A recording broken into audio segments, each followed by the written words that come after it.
Hi friends, ఇది ఆవు పేడ. మేము బయట నుంచి ఆవు పేడ తెచ్చుకొని భోగి పిడకల కింద వేస్తాను. మేము వేసి భోగి మంట వేసినప్పుడు ఇది దండగుచ్చి భోగి మంటలో వేస్తాం. ఇక భోగి పిడకలు వేస్తున్నాం. మాకు పెద్ద రోడ్లు లేదు, అందుకని ఇలా డాబా మీద వేసుకుంటున్నాం. మాకు ఈజీగా ఎండిపోతాయి 2 days లో. ఇది మన సాంప్రదాయం. భోగి పిడకలు వేసుకోవడం మన సాంప్రదాయం.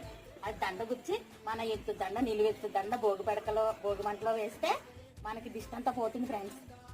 మీరు కూడా ఇలా డాబా మీద ఆవు పేడ తెచ్చుకుని భోగి పిడకలు వేసుకుంటే 2 days లో వెంటనే అల్లిపోతాయి. మీరు కూడా ఇలా చెయ్యండి. నేను కూడా ఇలా డాబా మీద వేసుకుంటున్నాం. ఆల్రెడీ నేను డాబా మీద వేసాను, చూడండి. మీకు తర్వాత భోగి పిడకలో దండ గుచ్చి అప్లోడ్ పెడతా, వీడియో అప్లోడ్ చేస్తా.